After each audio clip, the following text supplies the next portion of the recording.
Hey everyone.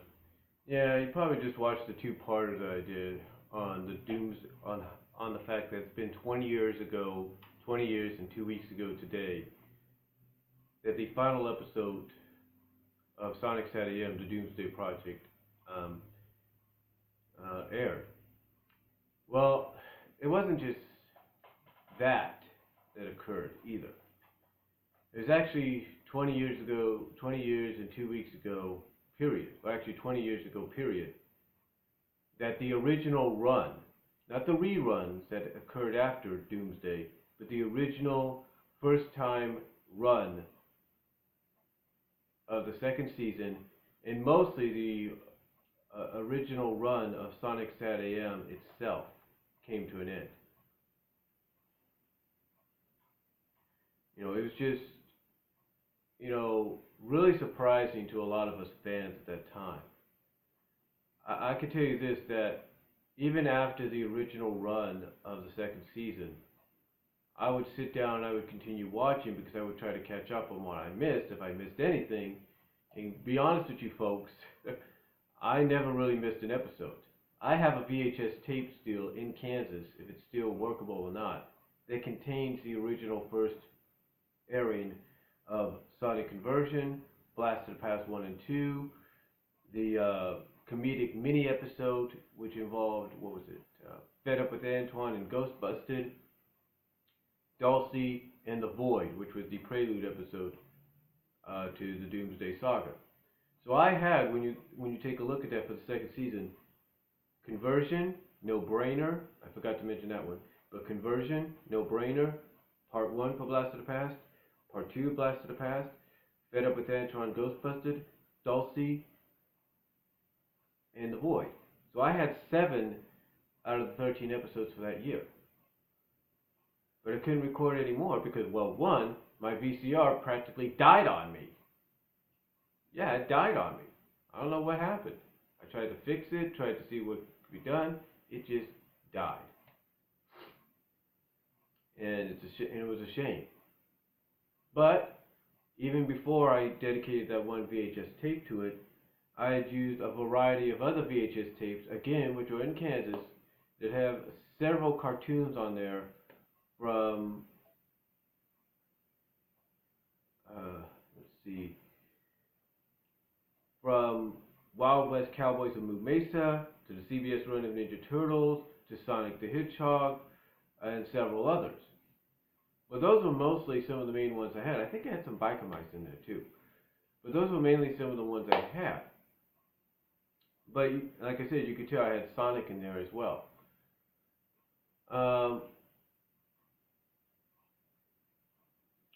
So to me, it was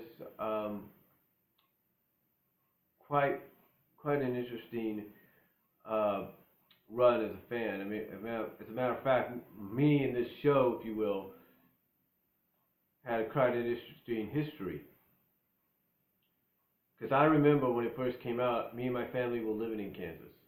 I remember watching the sneak previews for it when they used to have, and I wish they would have kept this even before they ended the Saturday morning stuff. But when they used to have the Saturday morning preview shows on Friday nights, I remember watching the preview and getting those 5 minutes of 5 minutes of what was to come the next day, and just to watch the full episode the next day was really good. In fact, I've talked about this many times talking about the show.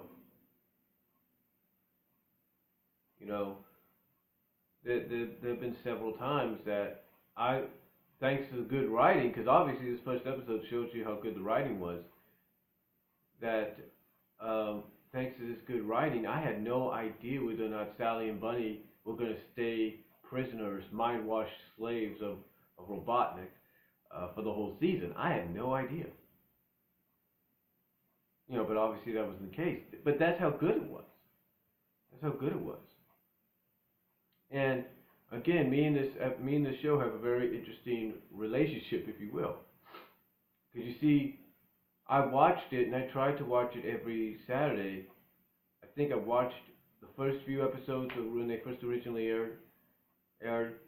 But then of course, personal family issues came up, and I had to move. Me and my family moved back to California. We lived with my grandparents, and them with the ways at times.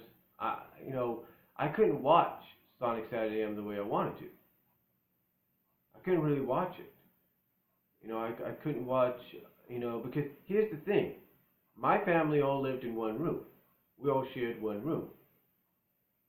So I couldn't, and we had a TV in there, so I couldn't tune it on if I wanted to and watch my show. So it was kind of a love-hate relationship with it. So it was a love-hate relationship there because I loved the show, but I hated missing it. So, and the hate part was, why did it have to come on so early? you know, but I did finally catch up to it when I, due to again personal family issues, moved back to Kansas to be with my dad, and it was there that I was able to catch up on the episodes of the first season. Finally, I was able to catch up on them, and it was also there that I started, like I said, dedicating one VHS tape to the second season. But yeah, it's hard to believe that it was 20 years ago this month that the original first time run for the second season and for the series overall came to an end. I mean, if you take out the reruns during the summer and all that, yeah, it's basically the end of an era, if you will, at that time. Because I remember, just like any other fan, I remember tuning in September, because I would read the TV guide. What kid did not read the TV guide to see what shows were coming on at what times? So I would read the TV guide every week to see when Sonic would come on, because they took it off for a while. And I'm thinking, okay, they took it off, they're getting ready for the third season, whatever. Kept on reading the TV guide. Nothing. Week after week. Nothing. And then it just dawned on me, they must have canceled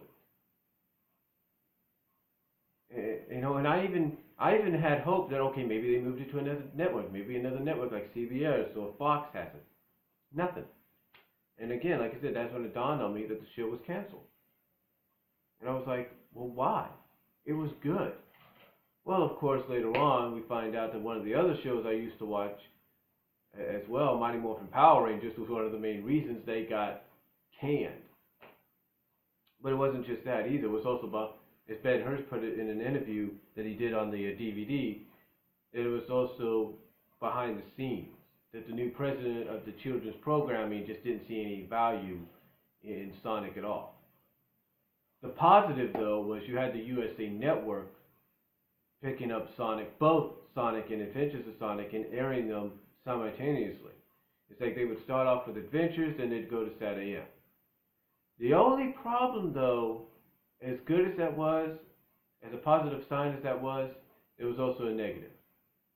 And that negative was that every episode, well, maybe not every episode, but a majority of the Sonic SatAM episodes were butchered. That's right, they were butchered. Let me put it to you like this. You think when ABC Family airs Mickey's Christmas Carol, that they don't butcher the way it's originally seen, let's say on ABC? They do. They butcher it because of editing and time, and not many people are fans of those.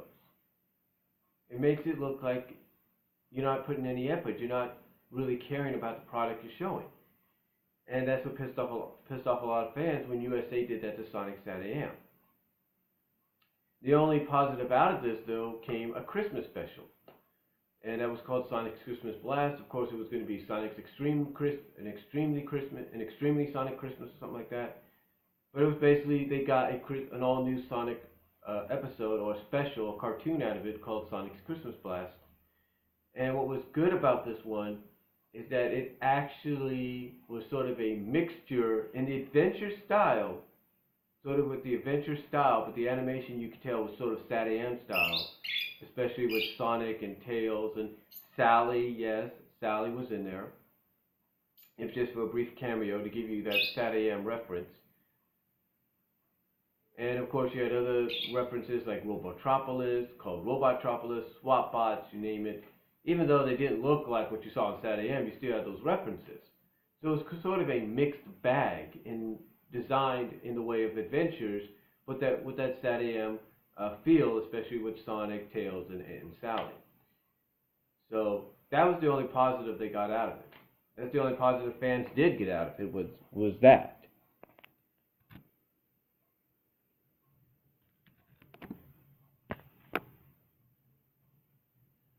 Like I said, that's the only positive fans did get out of it was that.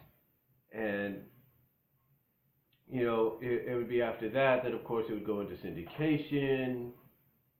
To me, it'd be kind of hard to find because no one really knew what syndicated networks or channels had it. You would find out you could only watch it through video downloads or video uploads or encryptions, because they were being seen in other countries and other languages, or still in English and stuff like that. And it wasn't until 2004 that we got a glimpse of hope. In 2004, we ended up getting Lionsgate to release 4 episodes, actually 5 episodes, of Sonic SatAM on DVD, but then that got pulled due to legal reasons with Disney, who owned the rights at the time. And then finally, after that was all settled and Disney lost the rights or gave back the rights to Dick Entertainment, that Dick went and made a deal with Shout Factory, and thus we got what we wanted. And what we got was, of course, this, along with several other Sonic shows like Adventures and Sonic Underground. We got a complete series set out of it. And I can remember when the complete series was coming out, I was basically doing exactly what I'm doing now. I was working for Walmart. I was in the back though. I was an unloader, an IMS, if you will. But I was looking for Walmart, and I remember one day just to kill some time, because sometimes we'd have a lot of trucks coming in, sometimes we wouldn't. To kill some time, I would go and see what boxes in the electronics area back in the back storage, because that's where they would store some of the boxes with the upcoming movies and DVDs, upcoming movies coming out on DVD and Blu-ray. So I looked down at one of the boxes, just opened them out of curiosity. Well, they were already open, but still, I just looked in, peeked in, and one of the boxes contained Sonic SatAM. And to further my confirmation,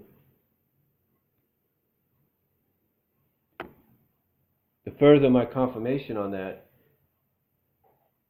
I saw the little price tags saying Sonic SatAM. So, long story short, I did a video on this on my previous YouTube channel, and unfortunately that got lost because of the deletion of that channel. I did a video where it was at midnight. It was the same day I worked, but I got off. I was already off work. I went and I waited, and when midnight came around, I knew exactly what box it was. I reached in, got one copy, actually 2 copies of it. Got 2 copies of Sonic SatAM and went from there.